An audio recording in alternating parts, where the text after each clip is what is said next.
Mon fiancé m'a annoncé, je ne peux pas être avec toi pour cette Saint-Valentin. Je pense que nous devrions prendre nos distances pour tester notre amour. J'ai simplement répondu, d'accord. Mais la vérité, c'est que je savais déjà exactement où il allait. Quelques jours plus tard, alors qu'il me suppliait de le voir, j'étais occupée à un rendez-vous avec quelqu'un qu'il n'avait absolument pas vu venir. Je m'appelle Éléonore Vasseur. J'ai 29 ans. 8 mois plus tôt, il avait glissé une bague à mon doigt dans la cuisine de notre appartement à Lyon, les mains tremblant juste assez pour que cela paraisse sincère. 3 ans de vie commune avant ça, nous avions des projets, un acompte versé pour le domaine où nous voulions nous marier en Bourgogne, un agenda partagé qui contenait encore des rappels avec des codes couleurs pour des choses comme la dégustation finale avec le traiteur et l'envoi des faire-part. Je croyais en la solidité de tout cela. Ce genre d'amour tranquille et sans faste qui est ponctuel et tient ses promesses. Cette conviction a duré jusqu'à 3 jours avant la Saint-Valentin. Il m'a demandé de m'asseoir dans le salon, de la manière dont les gens s'assoient quand ils s'apprêtent à dire quelque chose qu'ils ont répété dans leur tête. La télévision était éteinte. La pièce semblait mise en scène, trop rangée, trop intentionnelle. Je l'ai remarqué immédiatement, de la façon dont mon corps semble toujours savoir avant que mon esprit ne comprenne. Je réfléchis, a-t-il dit, les doigts entrelacés, les coudes sur les genoux, le visage grave, le ton prudent. À nous, a-t-il continué, à savoir si nous sommes vraiment faits l'un pour l'autre. Mon estomac s'est noué. Ce n'était pas dramatique, pas de douleur aiguë, juste cette lente sensation de chute, comme un câble d'ascenseur qui se détend. D'où est-ce que ça vient, ai-je demandé, me préparant déjà au pire. J'ai juste besoin de savoir si ce que je ressens pour toi est de l'amour véritable, a-t-il dit. Ou si c'est juste du confort, de l'habitude. Je l'ai dévisagé. Le mot « habitude » a sonné faux, comme une insulte déguisée en introspection. Nous sommes fiancés, ai-je dit doucement. Tu m'as demandé en mariage il y a 8 mois. Je sais, a-t-il dit rapidement. Et j'étais sincère. Vraiment. Mais dernièrement, je me suis demandé si j'avais dit oui parce que je voulais réellement passer ma vie avec toi ou parce que c'était ce qu'on attendait de moi. Ce qu'on attendait. Il ne l'a pas dit cruellement. C'était presque pire. Parce qu'avec toi, c'est la sécurité, a-t-il ajouté. Voilà. Le mot qu'il pensait probablement neutre, voire flatteur. Sécurité. Comme quelque chose dont on se contente, comme une pièce matelassée, un endroit où l'on se cache quand on ne veut rien risquer de réel. Alors, qu'est-ce que tu essaies de dire, ai-je demandé, même si je savais déjà. Je veux qu'on fasse une pause, a-t-il dit. Juste pour un petit moment. Pour voir si tu me manques. Pour voir si être séparé me fait réaliser à quel point j'ai besoin de toi. Le timing ne m'a pas échappé. La Saint-Valentin était dans 3 jours. La réservation que j'avais faite il y a 2 mois dans ce bistrot gastronomique qu'il adorait sur la presqu'île, l'escapade que j'avais organisée, les boucles d'oreilles déjà emballées et cachées dans ma commode. Je sais que le moment est mal choisi, a-t-il ajouté, observant mon visage. Le moment est parfait, ai-je dit d'un ton neutre. Il a froncé les sourcils. Qu'est-ce que tu veux dire? Ça veut dire que tu vas pouvoir être célibataire pour la Saint-Valentin, ai-je dit. Libre de faire ce que tu veux, ou avec qui tu veux, sans techniquement être infidèle. Et si ça ne marche pas, tu reviens vers moi, ta bonne vieille sécurité. Son visage s'est durci. Ce n'est pas juste. J'essaie d'être honnête avec toi, a-t-il dit. C'est ma façon d'être sincère. L'honnêteté aurait été d'en parler avant de me demander en mariage, ai-je dit. Ou avant que je dise oui, ou avant qu'on verse un acompte pour une salle de mariage. Je ne savais pas ce que je ressentais à l'époque, a-t-il dit. Et maintenant, tu le sais soudainement, ai-je demandé. 3 jours avant la Saint-Valentin. Il a croisé les bras, sur la défensive. J'ai besoin d'espace pour y voir plus clair. Je l'ai regardé longuement. L'homme que j'avais prévu d'épouser, le futur autour duquel j'avais déjà réorganisé ma vie. La personne qui me demandait maintenant la permission de tester une autre version de sa vie tout en me gardant au point mort. D'accord, ai-je dit. Il a cligné des yeux. D'accord. D'accord, ai-je répété. Prends tout le temps dont tu as besoin. L'espace d'une seconde, il a semblé presque déçu, comme s'il s'était attendu à des larmes, des supplications ou une preuve dramatique que je ne pouvais pas survivre sans lui. Vraiment, a-t-il demandé. Ça te va? Je te dis de prendre ta pause, ai-je dit. Découvre ce que tu veux. Je ne t'en empêcherai pas. Il m'a étudié, confus. Tu es étrangement calme à ce sujet. Qu'est-ce que tu préférerais, ai-je demandé. Que je pleure? Que je supplie? Est-ce que ça prouverait mieux mon amour que 3 ans à être réellement là pour toi? Il n'a pas répondu. Je vais rester chez ma sœur quelques jours, a-t-il dit finalement. Juste pour me vider la tête. Bien sûr, ai-je dit. Il a hésité, puis a ajouté, tu ne vas pas paniquer ou quoi que ce soit. J'ai failli rire. Au lieu de ça, je l'ai regardé faire son sac, je l'ai regardé éviter mon regard, j'ai regardé la porte se refermer derrière lui avec un clic doux et final. Dès qu'il est parti, j'ai tout annulé ce que j'avais prévu pour la semaine de la Saint-Valentin, la réservation au restaurant et l'escapade. Les acomptes n'étaient pas remboursables. Honnêtement, cela semblait moins cher que le coût émotionnel de m'asseoir seul à cette table ou de me traîner à un week-end bâti sur le déni. Puis j'ai rapporté les boucles d'oreilles, obtenu un avoir et les utilisé pour m'acheter une montre que je convoitais depuis des mois. Quelque chose de simple, juste pour moi. C'était étrange. C'était aussi juste. Ce soir-là, je me suis assise seule sur le canapé et je me suis laissée réfléchir, vraiment réfléchir, aux derniers mois. Les retours tardifs qui, disait-il, n'étaient que du travail. L'obsession soudaine pour le développement personnel. La distance émotionnelle que j'avais mise sur le compte du stress des préparatifs du mariage. À un moment donné, presque sans y penser, j'ai ouvert mon téléphone et vérifié notre partage de localisation. Il ne l'avait jamais désactivé. Il n'était pas chez sa sœur à la Croix-Rousse. Il était de l'autre côté de la ville, dans une résidence que je ne connaissais pas. J'ai regardé l'écran pendant un long moment, j'ai fait une capture d'écran et je l'ai enregistré. Puis j'ai désactivé mon propre partage de localisation pour qu'il ne puisse pas voir où j'étais. L'appartement semblait différent une fois qu'il était parti. Pas vide, juste plus calme, comme un lieu qui avait enfin cessé de retenir sa respiration. Je n'ai pas pleuré cette première nuit. Je n'ai pas fait les 100 pas ni ressassé la conversation en boucle comme je le faisais après de plus petites disputes. Je suis restée assise, les jambes repliées sous moi, la lueur de la ville filtrant à travers les volets, et j'ai laissé l'immobilité s'installer. Le silence semble toujours contre nature quand on a l'habitude de se justifier. J'ai mieux dormi que prévu. Le lendemain matin, la lumière du soleil s'est glissée sur le plan de travail de la cuisine, éclairant l'endroit où se trouvaient habituellement ses clés. J'ai préparé du café par habitude, versé 2 tasses sans réfléchir, puis je me suis arrêtée. Une tasse est restée intacte, refroidissant à côté de l'évier. Je l'ai vidé sans cérémonie. Mon téléphone a vibré en milieu de matinée. Tu me manques déjà. J'espère que tu vas bien. Je l'ai lu une fois, puis une autre, non pas parce que ça m'émouvait, mais parce que je voulais comprendre l'intention derrière. S'il s'ennuyait de moi, il ne serait pas à l'autre bout de la ville. S'il s'inquiétait pour moi, il n'aurait pas eu besoin d'espace.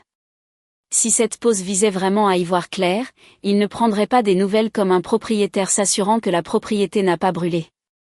Je n'ai pas répondu. Ce message n'était pas de l'amour. C'était de l'entretien. Une façon de me garder sous le coude pendant qu'il explorait ses options. J'ai continué ma journée malgré tout. Email de travail, course au Monoprix, la mécanique banale d'une vie qui était apparemment trop sûre pour retenir son attention. J'ai remarqué à quel point mon corps était calme en traversant tout cela. Pas de poitrine serrée, pas d'anxiété bourdonnante, juste une conscience stable et ancrée que quelque chose de fondamental avait changé. Ce soir-là, la curiosité m'a de nouveau titillé. Pas de la suspicion, pas de la panique, juste une envie calme et rationnelle de confirmer ce que mon instinct avait déjà accepté. J'ai ouvert mon téléphone, j'ai consulté notre localisation partagée. Il était toujours là. Même résidence, même épingle sur la carte, immobile. Je n'ai pas ressenti la montée d'adrénaline à laquelle je m'attendais. Pas de pic de colère, pas de chagrin, juste une certitude profonde et apaisante. Il n'était pas allé chez sa sœur. Il n'avait pas eu besoin d'espace. Il n'avait pas été confus. Il avait été en train de choisir entre plusieurs options. Je n'ai pas pris une autre capture d'écran. Je n'avais pas besoin de plus de preuves. J'ai simplement laissé mon propre partage de localisation désactivé, la décision déjà prise. Le jour suivant s'est déroulé de la même manière. Calme, fonctionnel. Il n'est pas rentré. Il n'a pas appelé. Un autre message est arrivé ce soir-là. Quelque chose de vague sur le fait qu'il espérait que je ne sois pas en colère, qu'il avait besoin de temps pour réfléchir. Je l'ai laissé non lu. Le silence, j'apprenais, n'était pas une faiblesse. C'était de la clarté. C'était refuser de participer à un récit conçu pour me maintenir suspendu dans l'incertitude. Le soir précédant la Saint-Valentin, je n'attendais plus son retour. Je ne me demandais pas ce que je dirais s'il revenait. J'étais déjà partie, mais pas physiquement. Ce que je ne savais pas encore, c'est que mon refus de le poursuivre avait attiré l'attention de quelqu'un d'autre, quelqu'un qui voyait clair dans son jeu depuis l'extérieur. Et au matin, cette pause tranquille qu'il pensait contrôler était sur le point de prendre une direction qu'il n'avait jamais imaginée. Le message est arrivé le lendemain matin. Il était assez tôt, mon café n'avait même pas fini de couler lorsque mon téléphone s'est allumé sur le plan de travail. J'ai failli l'ignorer par habitude, un autre réflexe que je commençais à désapprendre. Mais le nom m'a fait marquer une pause. Adrien, le cousin de mon fiancé. Nous nous étions toujours bien entendus. C'était le genre de personne qui remarquait les choses, qui posait de vraies questions au lieu de combler le silence avec du bruit. Lors des réunions de famille, il était généralement celui qui s'appuyait contre un chambranle de porte, observant tranquillement pendant que tout le monde se donnait en spectacle. Une fois, après un dîner de Noël particulièrement gênant, il avait plaisanté à mi-voix en disant que j'étais beaucoup trop fonctionnel sur le plan émotionnel pour cette famille. À l'époque, j'en avais ri. Maintenant, son message disait « Salut, j'espère que ce n'est pas bizarre, mais est-ce que ça va ?» Je l'ai regardé pendant un long moment avant de répondre. Ça a déjà été mieux. 3 points sont apparus, ont disparu, puis sont réapparus.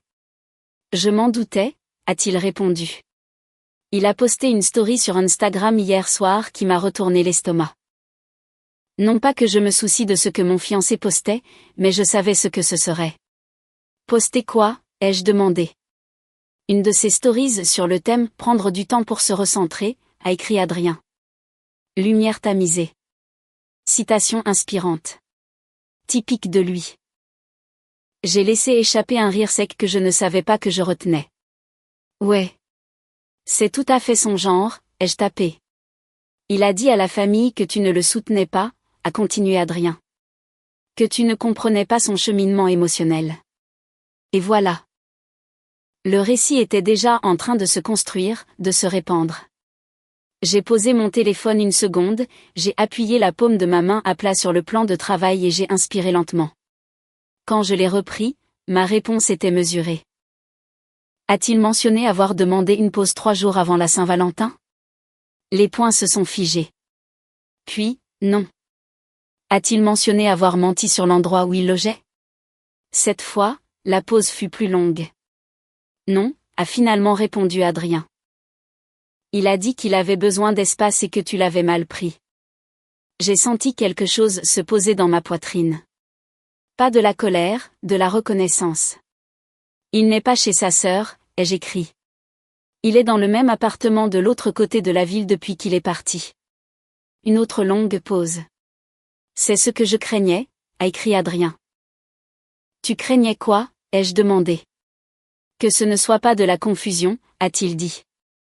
Que ce soit de la stratégie. Nous sommes restés un moment dans cette compréhension mutuelle. 2 personnes liées par la proximité du même problème, mais se tenant de côtés très différents. Veux-tu en parler, a-t-il demandé. En personne, je veux dire.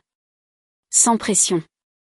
J'ai hésité, non pas parce que cela semblait inapproprié, mais parce que cela me semblait étonnamment réconfortant, comme si quelqu'un m'avait tendu la main sans essayer de m'entraîner quelque part. Un café, ai-je répondu. Aujourd'hui? Oui, a-t-il dit. Je connais un endroit calme. Pas de jugement, pas d'opinion, sauf si tu en demandes.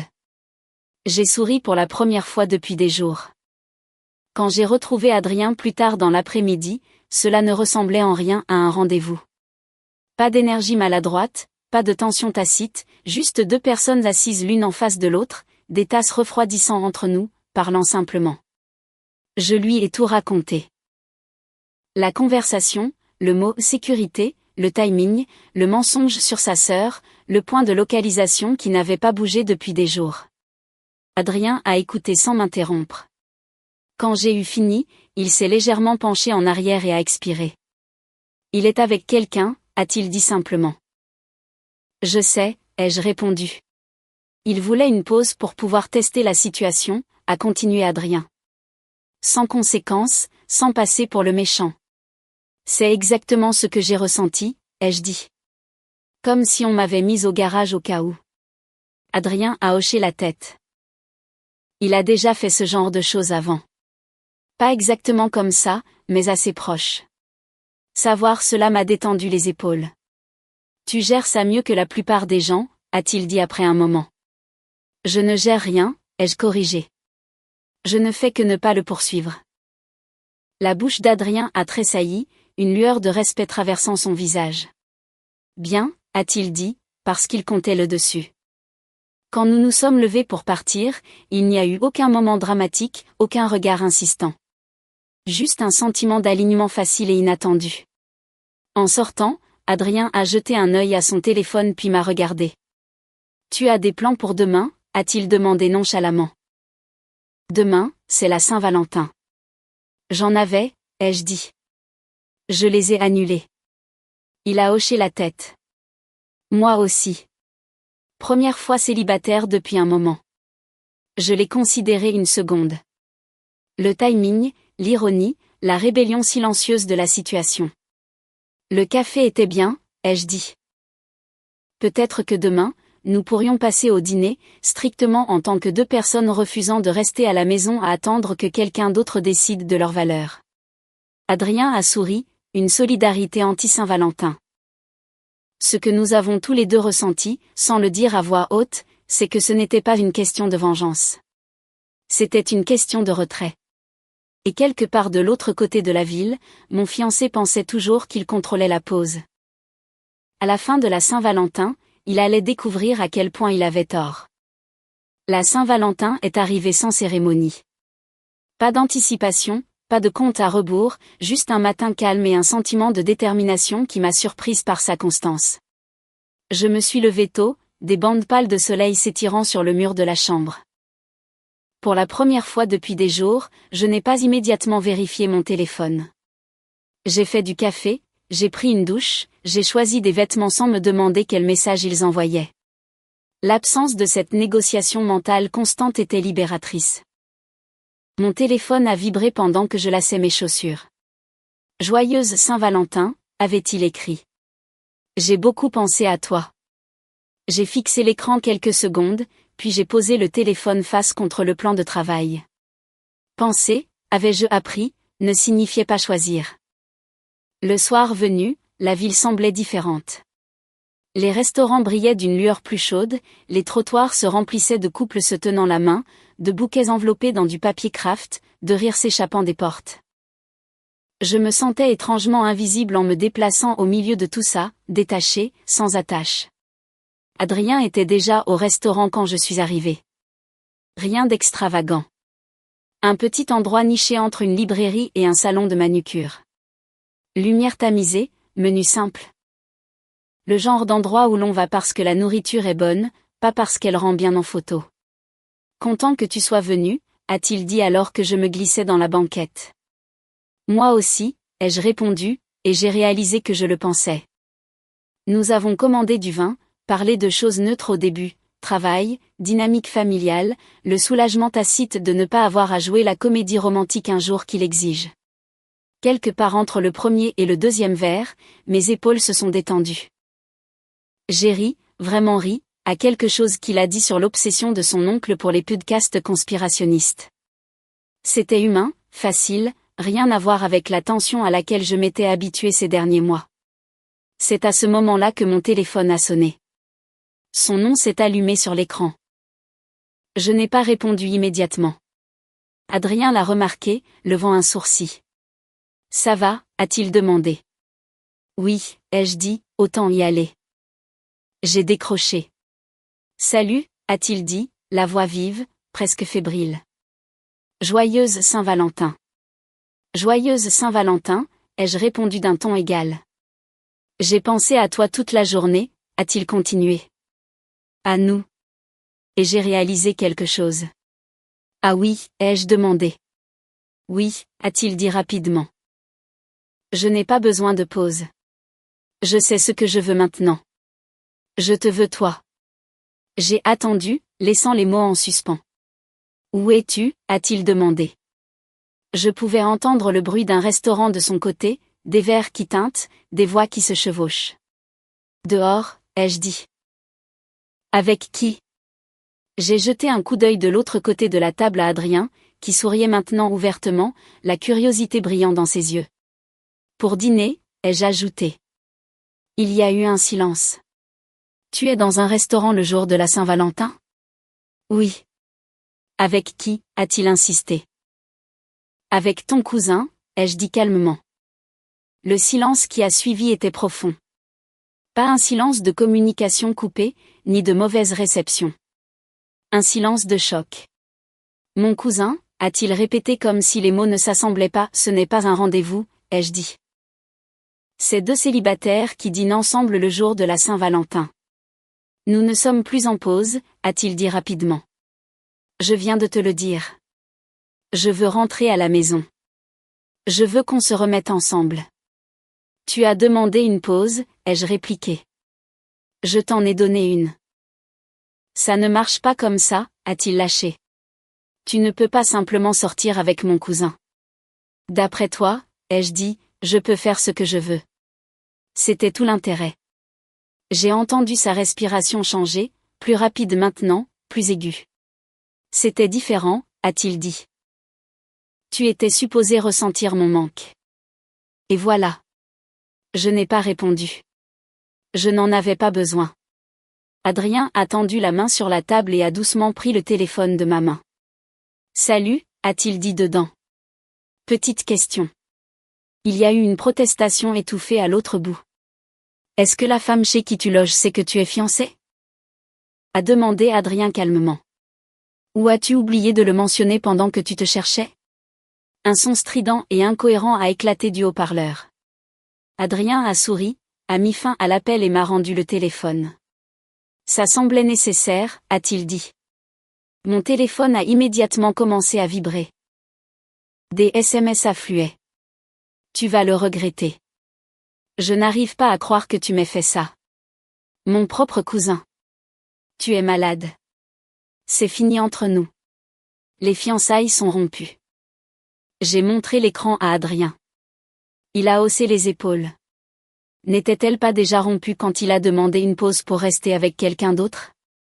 Techniquement, ai-je dit. Alors il ne fait que rattraper la réalité. Nous avons commandé un dessert. Quand nous sommes sortis, il était près de minuit. J'ai mis mon téléphone en silencieux. Ne pas déranger. Plus de vibrations. Plus de demandes d'attention clignotantes. Adrien s'est arrêté près du trottoir. Tu veux que je te raccompagne ? J'ai secoué la tête. Il est probablement là. Je ne veux pas lui donner plus de munitions. Juste, a-t-il dit. Envoie-moi un message quand tu seras en sécurité. J'ai hoché la tête et me suis dirigé seul vers l'appartement. Quand j'ai déverrouillé la porte, il était assis sur le canapé, le visage marbré, les yeux rouges, toujours habillé comme s'il venait directement de là où il prétendait être honnête. Il faut qu'on parle, a-t-il dit. J'ai fermé la porte derrière moi. Ah oui, ai-je répondu. Nous le faisons déjà. Il était assis exactement là où il m'avait laissé 3 jours plus tôt. Même canapé, même angle, comme s'il avait mis la scène sur pause et s'attendait à la reprendre selon ses propres conditions. Il faut qu'on parle, a-t-il répété, la voix tendue maintenant, dépouillée du calme étudié. J'ai posé mes clés lentement, j'ai enlevé mon manteau. Je ne me suis pas précipitée. Je n'ai pas joué l'urgence pour lui. À propos de quoi, ai-je demandé? La pause que tu as demandée, la femme avec qui tu logeais, ou la partie où tu es en colère que je n'ai pas attendue patiemment pendant que tu expérimentais? Sa mâchoire s'est crispée. Je n'ai pas été infidèle. Nous étions en pause, a-t-il ajouté rapidement, comme une clause légale qu'il pensait protectrice. Une pause que tu as demandée, ai-je dit, 3 jours avant la Saint-Valentin pour voir si je te manquais pendant que tu logeais dans l'appartement d'une autre femme. Ce n'est pas ce qui s'est passé, a-t-il lâché. Tu déformes tout. J'énumère des faits, ai-je répondu. Tu as demandé de l'espace. Tu as menti sur l'endroit où tu logeais. Tu t'attendais à ce que je reste loyal pendant que tu évaluais tes options. Ses yeux se sont posés sur mon téléphone, toujours éteint dans ma main. Tu m'as suivi, a-t-il dit soudainement, s'emparant de cela. C'est une violation totale de ma vie privée. Tu n'as jamais désactivé le partage de localisation, ai-je dit calmement. Je n'ai rien piraté. J'ai juste regardé. C'est quand même du contrôle, a-t-il rétorqué. C'est exactement le genre de comportement qui m'a fait avoir besoin d'espace. J'ai alors ri, pas fort, juste une fois. Un son court et incrédule. C'est moi qui contrôle, ai-je répété. Tu as demandé la permission d'avoir une relation avec quelqu'un d'autre sans conséquence et c'est moi qui contrôle. Il s'est levé, faisant les 100 pas maintenant, les mains dans les cheveux. Tu ne comprends pas à quel point c'était difficile pour moi. J'étais confus. J'avais peur. Je ne savais pas comment te le dire. Tu savais exactement comment me le dire, ai-je dit. Tu l'as répété. Je veux une pause pour voir si tu me manques. Ce n'était pas de la confusion. C'était de la stratégie. Il a arrêté de faire les 100 pas, s'est tourné vers moi. Je ne pensais pas que tu ferais vraiment quelque chose, a-t-il dit. Et voilà. La vérité venait de s'échapper, sans garde-fou, sans filtre. Je ne pensais pas que tu sortirais avec quelqu'un, a-t-il continué. Surtout pas mon cousin. Donc la pause ne s'appliquait qu'à toi, ai-je dit. J'étais censée rester ici, malheureuse, prouvant à quel point j'avais besoin de toi pendant que tu t'amusais. Ce n'est pas ce que je voulais dire, a-t-il dit faiblement. Mais c'est ce que tu attendais, ai-je répliqué. Tu voulais un test. Tu ne t'attendais simplement pas à ce que je le réussisse en m'en allant. Son visage s'est alors décomposé, la colère laissant place au désespoir. J'ai fait une erreur, a-t-il dit. Tout le monde fait des erreurs. Ce n'était pas une erreur, ai-je dit. Oublier un anniversaire est une erreur. Ça, c'était un plan. Il s'est approché. Je t'aime. Je n'ai pas bougé. Non, ai-je dit doucement. Tu aimais la sécurité que j'apportais à ta vie. Tu aimais savoir que je serais là quoi qu'il arrive. Ce n'est pas la même chose. Un silence épais et lourd s'est étiré entre nous. Finalement, il a expiré brusquement. Je veux récupérer la bague. D'accord, ai-je dit. Je suis allé dans la chambre, j'ai ouvert le tiroir où l'écrin de la bague reposait, intact depuis la nuit de son départ, et je l'ai pris. Pendant un instant, je l'ai tenu dans ma paume, surprise par le peu de poids qu'il avait maintenant. Quand je le lui ai tendu, ses doigts ont hésité avant de se refermer dessus. C'est tout, a-t-il demandé. Tu ne vas même pas te battre pour nous? J'ai croisé son regard. Après 3 ans, tu as demandé une pause pour être avec quelqu'un d'autre, ai-je dit. Pourquoi exactement suis-je censé me battre? Il m'a regardé comme s'il me voyait pour la première fois. Pas comme son filet de sécurité, pas comme sa roue de secours, mais comme une personne qui avait choisi différemment de ce à quoi il s'attendait. Sans un mot de plus, il a attrapé son sac et est sorti en trombe, la porte claquant assez fort pour faire trembler le cadre. Je l'ai verrouillé derrière lui. Cette nuit-là, seule dans l'appartement, j'ai dormi mieux que je ne l'avais fait depuis des mois.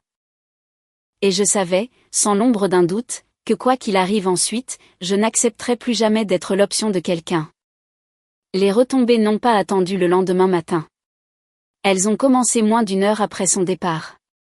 Mon téléphone s'est allumé comme un signal d'alarme que j'avais appris à reconnaître trop tard dans la vie des autres. Sa mère a appelé en premier. Je n'ai pas répondu.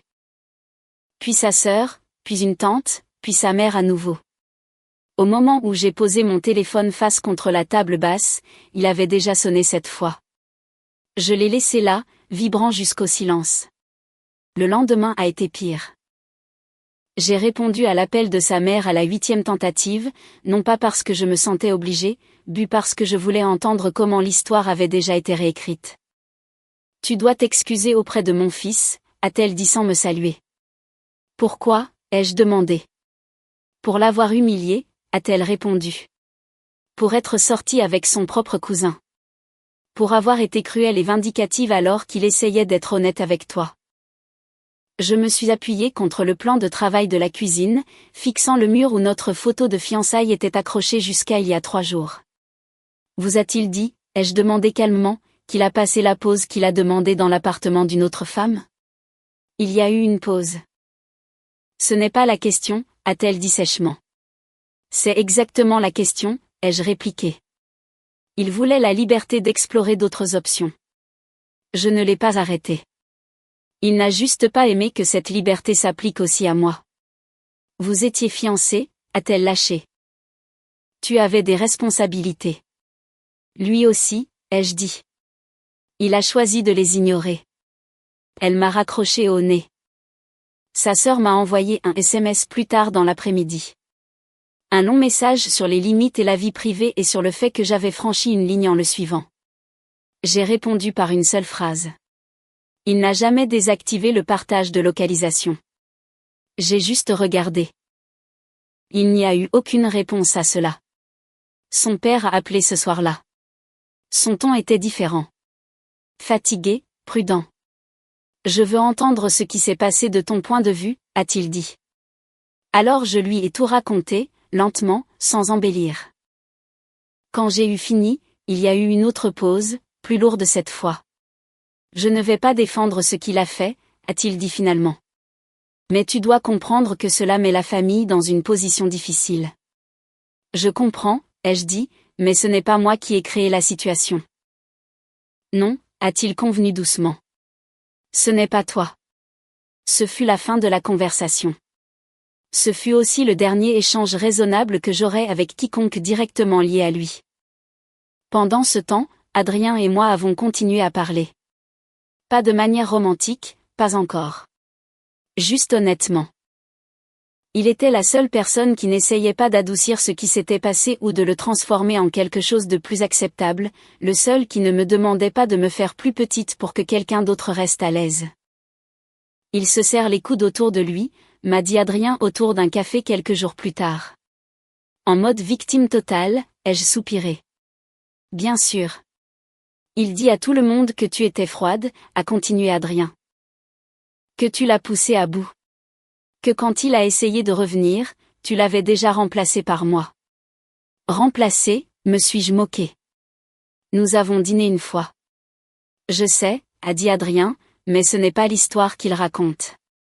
Je l'ai regardé. Et ta famille ? Sa bouche s'est légèrement crispée. Ma mère m'a traité de traître, a-t-il dit. Ma tante ne me parle plus. Ma sœur a dit que je devrais avoir honte. La culpabilité m'a piqué, vive et malvenue. Je suis désolée. Je ne voulais pas te causer de problème. Ce n'est pas toi, a-t-il dit sans hésitation. C'est lui. Il a remué son café, les yeux pensifs. Et honnêtement, a-t-il ajouté, le fait qu'il nous blâme toi et moi au lieu de le tenir pour responsable en dit long sur la raison pour laquelle il pensait pouvoir s'en tirer comme ça. J'ai hoché lentement la tête. Il ne s'agissait plus seulement d'une rupture. Il s'agissait de savoir qui avait le droit de dire la vérité et qui en payait le prix. Et tandis que la famille était occupée à serrer les rangs, protégeant la version des faits qui les mettait le plus à l'aise, quelque chose d'autre se déroulait tranquillement en arrière-plan. Une menace que je n'avais pas encore brandie, une vérité qui était sur le point de faire surface, que quiconque soit prêt ou non. Je ne l'avais pas cherchée. C'est la partie que les gens comprennent toujours mal quand ils entendent cette histoire plus tard. Ils supposent qu'il y a eu une enquête dramatique, des recherches nocturnes, des fouilles obsessionnelles, un besoin de prouver quelque chose. La vérité était plus silencieuse que ça. La vérité, c'est qu'une fois que l'on arrête de se mentir à soi-même, les réponses cessent de se cacher. Tout a commencé avec un nom que j'avais entendu trop de fois pour les compter. Une collègue, toujours mentionnée nonchalamment, toujours présentée comme inoffensive, quelqu'un avec qui il déjeunait parce que leurs horaires coïncidaient, quelqu'un dont le nom apparaissait dans des histoires qui n'avaient pas besoin d'un nom attaché à elle.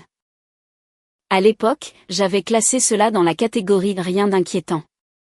Parce que quand on fait confiance à quelqu'un, on n'interroge pas le bruit de fond de sa vie. Mais la confiance, une fois brisée, aiguise la vision. C'est Adrien qui l'a dit à voix haute le premier. C'est elle, a-t-il dit, faisant défiler son téléphone alors que nous étions assis dans le même café que nous en étions venus à considérer comme un terrain neutre. La résidence, ça correspond. Je me suis légèrement penché en avant. Tu es sûr ? Il a hoché la tête. Je l'ai reconnu d'une soirée d'entreprise il y a quelques années. Il avait mentionné qu'elle y vivait. Même agencement, même parking. Quelque chose dans ma poitrine s'est détendu, non pas parce que ça faisait moins mal, mais parce que le brouillard s'était enfin dissipé. Elle aime toutes ses publications, a continué Adrien. Depuis des mois. Les commentaires sont familiers. Il a tourné l'écran vers moi. Toujours fier de toi. Tu mérites le bonheur.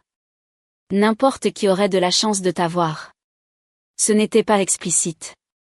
Ce n'était pas nécessaire. C'était le genre de commentaire destiné à être remarqué par une seule personne et ignoré par toutes les autres. Ça n'a pas commencé pendant la pause, ai-je dit doucement. Non, a convenu Adrien. La pause, c'est juste le moment où il a arrêté de faire semblant. Je n'ai pas ressenti de rage. Je n'ai pas ressenti le besoin de la confronter ou d'exiger des explications. Ce que j'ai ressenti, c'était de la clarté. Ce n'était pas de la confusion. Ce n'était pas une crise d'identité. C'était une stratégie de sortie lente et délibérée, une qui exigeait que je reste exactement où j'étais, intact et sans poser de questions, jusqu'à ce qu'il décide quelle porte il préférait. Plus tard ce soir-là, après le départ d'Adrien, je me suis assise sur mon canapé et j'ai regardé mon téléphone pendant un long moment. Puis j'ai envoyé un seul message, pas à elle, à lui. Tu devrais probablement lui dire que tu étais fiancé quand tout ça a commencé. C'était tout. Pas d'accusation, pas d'insulte, pas de menace. Il m'a bloqué sur les réseaux sociaux dans l'heure qui a suivi, mais pas avant qu'il ne se passe quelque chose d'intéressant. Ces réseaux sociaux sont devenus silencieux. Plus de citations. Plus de publications sur son parcours de guérison. Plus de vulnérabilité soigneusement mise en scène. Adrien l'a remarqué en premier. On dirait qu'il y a de l'eau dans le gaz, a-t-il dit d'un ton sec lorsque nous avons parlé le lendemain. Apparemment, la conversation qu'il avait évitée avait finalement eu lieu. Je ne l'ai pas entendu directement, mais la version qui m'est revenue était presque risiblement prévisible. Elle lui avait demandé sans détour s'il était vraiment fiancé quand ils avaient commencé à parler. Il avait essayé d'adoucir, de minimiser, d'expliquer. Techniquement, oui, mais émotionnellement, non. C'était pratiquement fini. Nous faisions juste semblant. Elle n'avait pas marché. Les gens qui acceptent d'être l'autre option sont rarement prêts à ce qu'on leur mente à eux. En quelques jours, le fantasme qu'il avait construit s'est effondré sous le poids de sa propre malhonnêteté. Et c'est là que les messages ont commencé. D'abord, la colère. Pour qui te prends-tu ? Tu n'avais aucun droit de lui envoyer un message. Tu es obsédé. Tu n'arrives pas à lâcher prise. Puis, la culpabilisation. Je n'arrive pas à croire que tu aies essayé de saboter mon bonheur. Je te croyais meilleur que ça. Puis, la manipulation. Je réalise maintenant que tu souffres. Je t'ai fait du mal. J'ai fait une terrible erreur. Pouvons-nous s'il te plaît juste parler ? Je t'aime encore. Je n'ai répondu à rien de tout cela. J'ai tout capturé, daté, archivé. Quand quelqu'un passe si vite d'une émotion à l'autre, il ne communique pas. Il lance des hameçons, en espérant que l'un d'eux morde. Quand aucun n'a mordu, il est passé à la vitesse supérieure. Il a commencé à dire à nos amis communs que je le harcelais, que je ne pouvais pas accepter la rupture, que j'essayais de ruiner sa vie parce que je ne supportais pas de le voir passer à autre chose. Ça aurait été presque impressionnant si ce n'avait pas été si transparent. 5 jours après la Saint-Valentin, il s'est présenté à l'appartement sans prévenir. Je ne l'ai pas laissé entrer. « S'il te plaît » a-t-il dit à travers la porte. 5 minutes. Je veux juste parler. De quoi, ai-je demandé. De nous, a-t-il dit. De notre avenir. J'ai ri doucement de l'autre côté de la porte. Qu'est-ce qui a changé, ai-je demandé. Il a hésité. Les choses ne se sont pas passées comme prévu, a-t-il admis. Donc elle a mis fin à tout ça, ai-je dit. Silence. Alors maintenant tu es de retour, ai-je continué, la voix stable, à la recherche de l'endroit que tu pensais encore ouvert. J'étais confus, a-t-il dit. Je pensais que je voulais autre chose, mais ce que je veux vraiment, c'est toi. Non, ai-je répliqué. Ce que tu veux, c'est un plan de secours. Ce n'est pas juste, a-t-il lâché. C'est exact, ai-je dit. Et ce rôle ne m'intéresse pas. Il est parti en colère, blessé, toujours certain que j'étais la méchante de son histoire.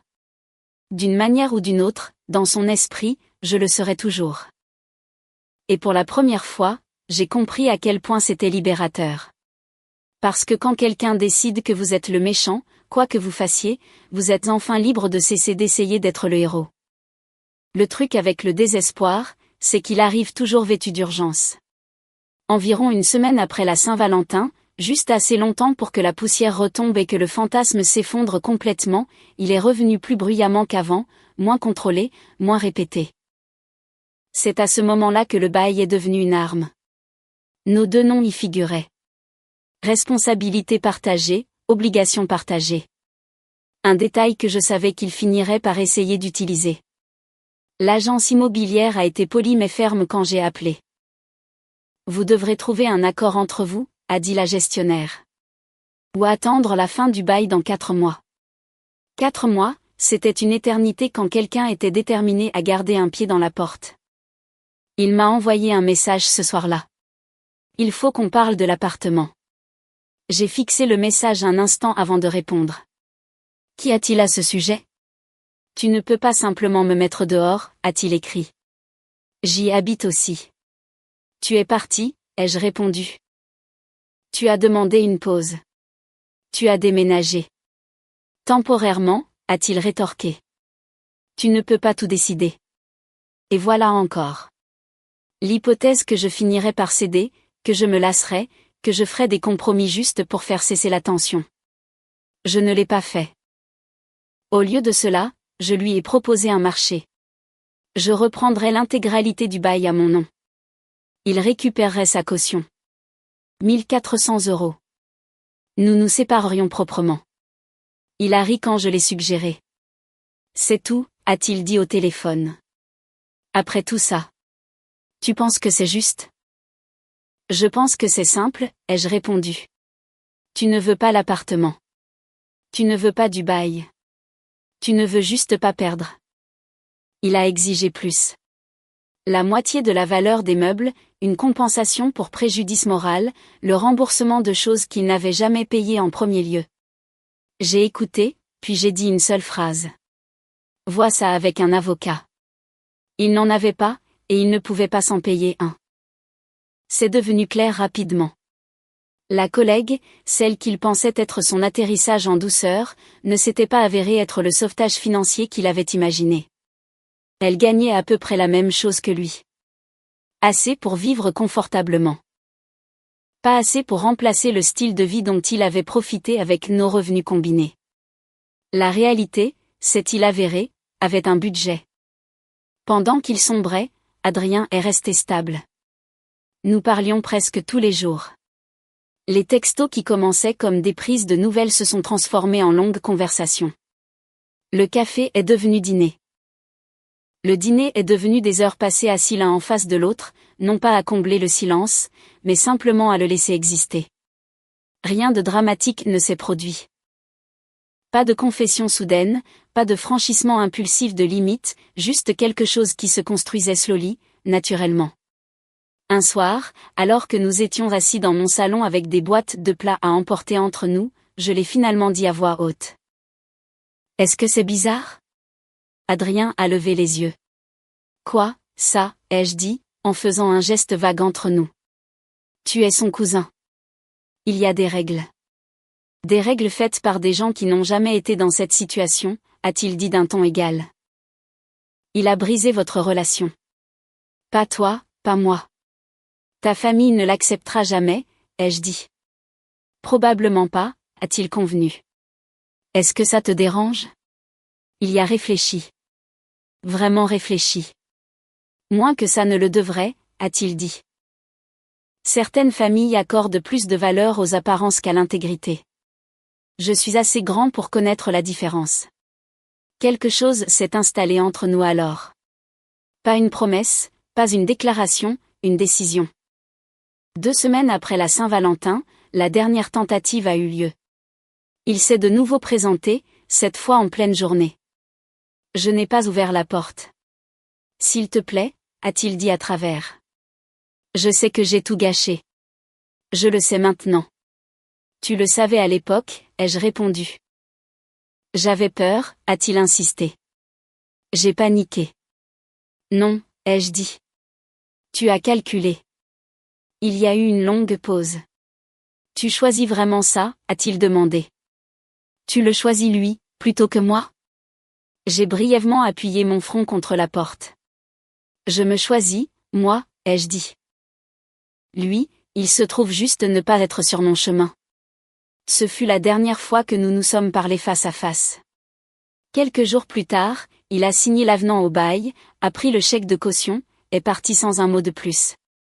Cela m'a coûté 1400 €. Cela m'a acheté la paix. Et quand je me suis retrouvée seule dans l'appartement ensuite, les murs nus là où ses affaires avaient été, les pièces soudainement plus grandes, j'ai réalisé quelque chose qui m'a surprise. Les meubles étaient à moi, la vaisselle était à moi, le lit, la télé, la vie pesait principalement de mon côté de la balance.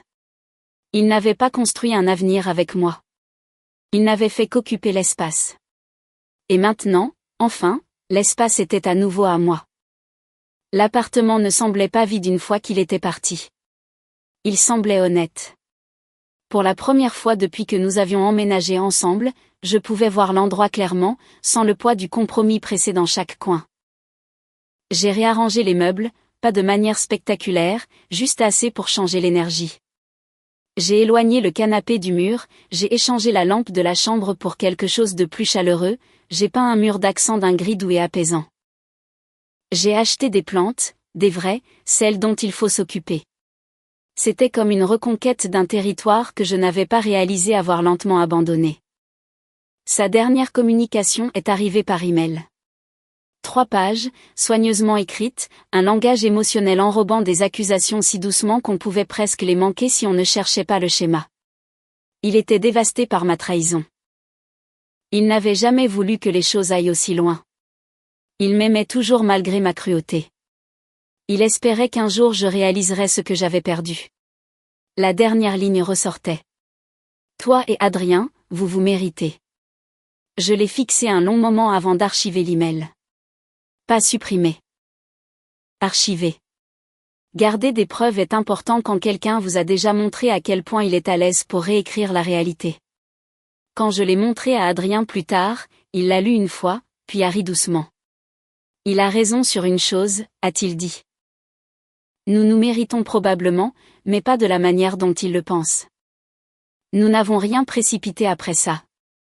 Pas d'annonce, pas de déclaration, pas de tentative de prouver quoi que ce soit à qui que ce soit. Près d'1 mois s'est écoulé avant que nous appelions officiellement les choses par leur nom. Nous y sommes allés lentement exprès. Dîner, film, longues conversations sur les valeurs plutôt que sur l'alchimie, sur la manière dont nous gérions les conflits, sur ce que nous avions tous les deux toléré dans le passé et ce que nous n'étions plus disposés à accepter. Il était différent de mon ex sur des points essentiels. Quand quelque chose le dérangeait, il le disait. Quand il avait besoin d'espace, il le demandait sans disparaître. Quand il voulait quelque chose, il ne le déguisait pas en quête de soi. Un soir, assis sur mon balcon avec la ville bourdonnant en contrebas, il a dit quelque chose qui m'est resté. « Je sais que c'est compliqué », a-t-il dit. Ma famille pense que je suis un traître. Sa mère me parle à peine. Les fêtes de fin d'année vont être gênantes pour toujours. J'ai hoché la tête. Je sais. Je veux juste m'assurer que tu comprends ce que tu choisis, a-t-il continué. Il y aura des jugements, des chuchotements, des histoires. Je comprends, ai-je dit. J'ai déjà vécu pire. Il a souri à cela, non pas triomphalement, mais calmement. Moi aussi, a-t-il dit. Certains membres de sa famille ont complètement coupé les ponts avec lui. D'autres ont envoyé des cartes passives-agressives pendant les fêtes. Un cousin l'a bloqué sur les réseaux sociaux après l'avoir qualifié de traître lors d'un dîner auquel il n'était pas invité. Et pourtant, son père prenait toujours de ses nouvelles. Son frère trouvait toute la situation hilarante et demandait constamment des nouvelles. Il avait des amis qui voyaient la vérité sans avoir besoin qu'on la leur explique. La famille, ce n'est pas que le sang, m'a dit Adrien une fois. La famille, ce sont ceux qui vous disent la vérité quand c'est inconfortable, qui ne cautionnent pas vos pires penchants. Mon ex n'a jamais eu ça. Il avait des gens qui l'excusaient, qui atténuaient les conséquences de ses actes, qui le convainquaient qu'il était toujours la victime. Et quand cela a cessé de fonctionner sur moi, il a complètement perdu pied. Je l'ai croisé une fois des semaines plus tard, dans un supermarché, parce que la vie a le sens de l'humour. Il m'a vu le premier, s'est figé, a fait demi-tour avec son chariot et s'est éloigné sans un mot. Je ne l'ai pas suivi. Je ne l'ai pas appelé. Je n'avais pas besoin de tourner la page avec quelqu'un qui m'avait déjà montré exactement qui il était. L'appartement est calme maintenant, différent. Adrien vient quelques soirs par semaine. Nous cuisinons, regardons de la mauvaise télé-réalité, parlons de nos journées, des choses ordinaires, des choses sûres, mais pas le genre de sécurité qui ressemble à un compromis, mais celui qui s'apparente à un choix. Est-ce parfait? Non. Certaines personnes croient encore à sa version de l'histoire. Certaines y croiront toujours. Apparemment, il dit à qui veut l'entendre que j'étais froide, qu'il s'est échappé d'une relation toxique. J'ai arrêté de les corriger. On ne peut pas contrôler ce que les autres pensent de vous. On ne peut contrôler que ce que l'on tolère. Voici ce que j'ai appris. Quand quelqu'un demande une pause juste avant une fête romantique, il n'essaie pas de se trouver. Il essaie de trouver quelqu'un d'autre tout en vous gardant en attente. Vous n'êtes pas obligé d'être ce plan de secours. Vous pouvez partir. Vous pouvez garder le silence. Vous pouvez les laisser découvrir exactement à quel point ils avaient besoin de vous. Et quand ils reviennent en courant, paniqués, les mains vides, choqués que la porte ne soit plus là où ils l'ont laissée, vous pouvez être complètement ailleurs. Peut-être même dans un petit restaurant par une nuit ordinaire, en train de construire quelque chose de réel avec quelqu'un qui n'a jamais eu besoin de tester si vous alliez lui manquer. Ce chapitre de ma vie est clos. Et pour la première fois depuis longtemps, l'avenir ressemble à quelque chose vers lequel j'avance, et non à quelque chose qui me laisse derrière. Commentaire, j'espère que ce récit résonne en vous d'une manière ou d'une autre. Parfois, la plus grande preuve d'amour que l'on puisse se donner est de choisir de se respecter. Apprendre à poser des limites saines n'est pas un acte de méchanceté, mais une nécessité pour préserver notre bien-être. Le silence peut être la réponse la plus puissante face au chaos que l'on ne peut pas contrôler. Nous ne sommes pas responsables des choix des autres, mais nous sommes toujours responsables de la manière dont nous y réagissons.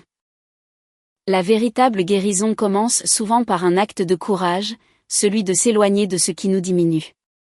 Parfois, la paix intérieure a un prix, et c'est l'investissement le plus précieux que vous puissiez faire.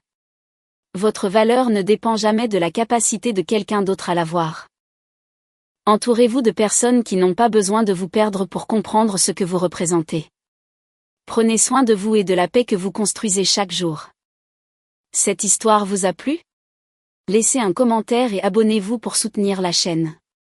D'autres histoires arrivent bientôt.